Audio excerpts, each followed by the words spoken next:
My friend's Subaru WRX STI blew up this week, and I was chatting to him about it. A lot of people in the Subaru community can learn from it as well. I'm going to take you through Subaru and the reliability as well, and then I'll also give you a bit of an update on my Toyota GR Yaris. Overall, guys, it's no secret. If you look at my page, look at my channel, I am a fan of Japanese engineering, Toyotas especially. I own 2 Toyotas, so this is my GR Yaris. I own a Corolla Cross as well. I love Hondas as well. I learned to drive on a K24 Honda. I love Honda's engineering and their engines. I also really enjoy Mazdas. I owned a Mazda MX-5. I think the MX-5 is probably the most reliable performance car you can buy out there today. The ND Miata, in my view, I had an ND MX-5.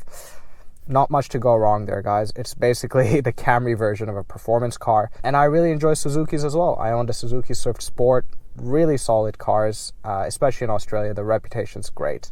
And even Nissan, right? I'm not a huge fan of Nissan. The CVTs, the Jatco CVTs, and some of the decisions with their engines Nissan makes. Not a huge fan, but even some Nissans out there I will back. The 370Z is a great car, for example. And there are some older Nissans that are nice as well. But one Japanese manufacturer I haven't really recommended to people is Subaru, guys. Every person I know, all of my friends who own Subarus, every single person outside of warranty has run into an issue, and every one of them has had a major repair or an issue. You know, guys, the experiences with Subaru, they just aren't that good. And I know Consumer Reports has Subaru as, I believe it's the most reliable brand currently rated. But guys, I don't trust it very much. Now, Subaru as a company has improved. Toyota has an ownership stake in Subaru, and not a small stake, a pretty decent stake in Subaru. So Subaru as a company has improved, you know, with their FA20 engine and their FA24 engine. I'm a huge fan there. Their CVTs are actually pretty solid. The issue with Subaru has always been the fact that they have the boxer motors, the flat engines. Intrinsically, they're not very reliable. And also the manufacturing issues. Various Subaru models, over their journey, you might have a year or a couple years of bad manufacturing defects. And we've seen it in the BRZs and the 86s where they had the excessive RTV sealant, and you see it in WRXs and STIs where the block has changes, and then you have compression issues as well. There are some Subarus that I'm okay with recommending. The 86s, BRZ twins, I think those are fine. The more recent WRXs, the VAs and VBs, but overall, even then, I'm a bit shaky outside of warranty. So that's where I sit on Subaru. And with my friend here, I met him through my page, and he's a big Japanese car fan. He's pretty agnostic to car brands overall. So we're in the same boat where we prefer Japanese cars because of the engineering. I'm an engineer. I appreciate the longevity that's built into Japanese cars. But we can also appreciate German cars. I owned a BMW. I love BMW and Mercedes. I'm a huge fan of Benz, BMW, and Audi. We sort of appreciate cars for different reasons. And whenever I called out Subaru, he would sort of say, look, I've had a great experience with Subarus. And that's because he had his WRX for about 10 years, and it was really good, an older WRX. And then recently, he had a WRX STI. And that, I believe, was at 60,000 kilometers. And he lives in the UK. He'd imported it from Japan. So it's a JDM WRX STI. It was mildly tuned, just remapped. It had the EJ207 engine. Now, just a bit of background. The USDM, US domestic market WRX STIs, since about 04 have got the EJ257 motor, which is effectively based on the EJ20 series. It's based on the EJ207. So USA has a 2.5 turbo.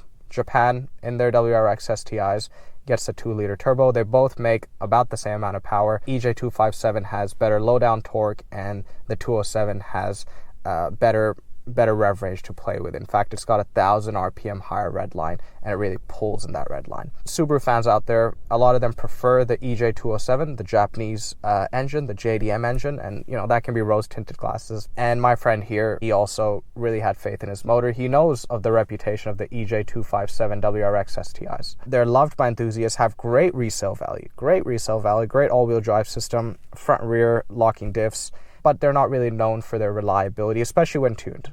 And they can have, the pistons aren't a strong suit, compression goes, they can spin their bearings, the ringland failures. Most of the models you're going to pick up in the used car market, they're going to be tuned. So my friend, he had this WRX STI, really good condition, consumed no oil. The EJ engines love consuming oil, his didn't, so he was quite proud of that. We'd had these discussions, right, where I said, look, I'm a bit shaky on Subaru's reliability, and he said, nah, look, mate, I've had good experiences, they're not that bad. And I was coming around to it, right? Because me as a person, obviously this is an art, right? I'm an engineer and there's specs and numbers, but I can never confirm how many engines are failing in stock form, or were they treated wrong or treated right. I don't know. So all we have are these stories around us and our perception. Me as an engineer, I bring the technical background. I have an assessment about certain motors, certain brands. But overall, we can just rely on the narratives around us. So I was listening to him and I said, okay, let's, I was starting to form an opinion about the JDM engine, the EJ207. And just this week, he comes back to me and he says, look, mate, my engine's blown up. And initially we thought maybe he didn't spin his bearings. And then he, found some forbidden glitter in his oil. And then finally he ended up dropping the pan, found a bunch of sparkles. So obviously it's rod bearing failure.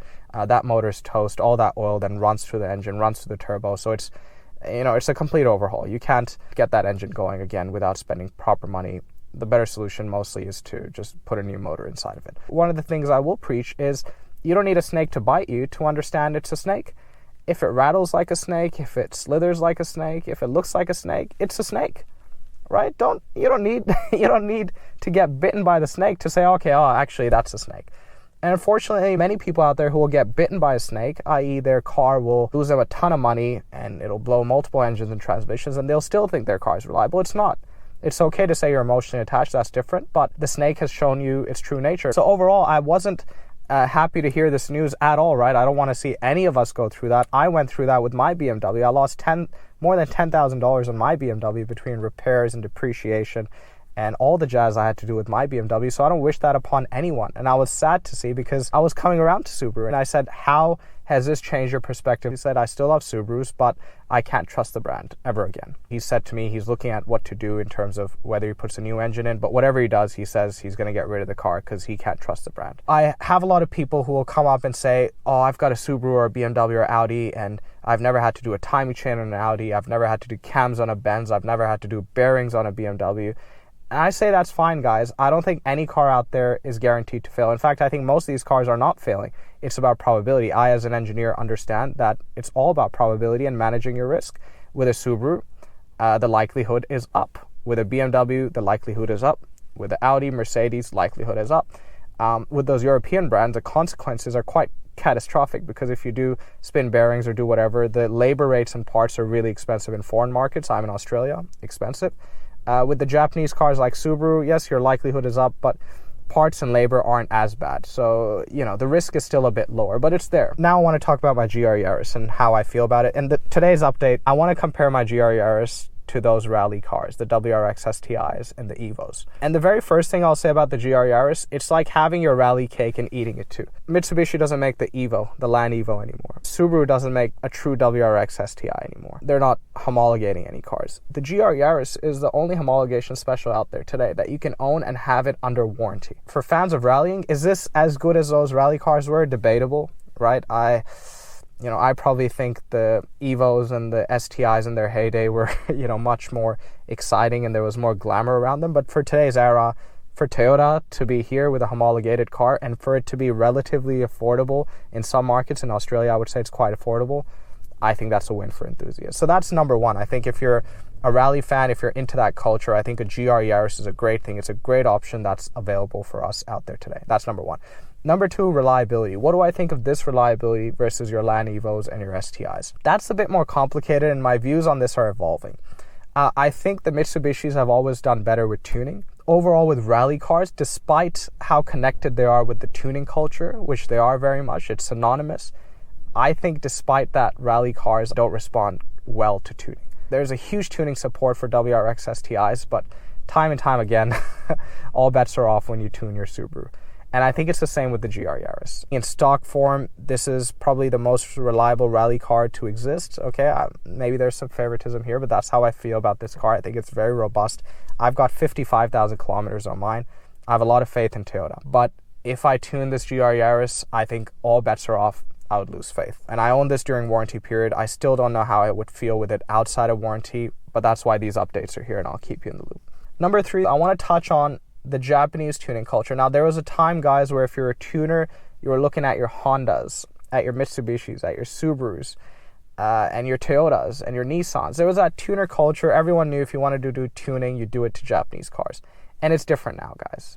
The culture has changed. Today, if you're tuning, guys, it's the German cars that you go out and tune with, right? The BMW B58. You can find that so cheaply, right? In the 1 Series, 2 Series, 3 Series, any series out there will have the B58 very cheap in the used car market. That's a great tuning platform. The Volkswagen E8 888, that's pretty much in any Volkswagen out there. Pick up a GTI, pick up a Golf R, pick up an Audi S3. Cheap tuning platform makes great power. Japanese cars today are not great for tuning, guys. The GR Yaris, the G16E GTS engine in this car, I wouldn't want to be tuning it, guys, because it's such an expensive motor if something goes. And if something does go, it's so bespoke. It's only in a few models, the GR Corolla, Lexus LBX, and the GR Yaris. In the USA, I think you just get the GR Corolla. These are such limited engines. Anything that goes, it's going to be ridiculous. And then what else do you have? You've got the Honda Civic Type R. That's pretty expensive to get into. The FK8 and the FL5 platforms, very expensive to get into. And they're front-wheel drive platforms. Toyota Supra, which is a good tuning car, again, expensive to get into, and that's German, effectively. Overall, I think it's the Germans today that define the tuning capability in the automotive world. I hope that helps, guys. I'll catch you next time.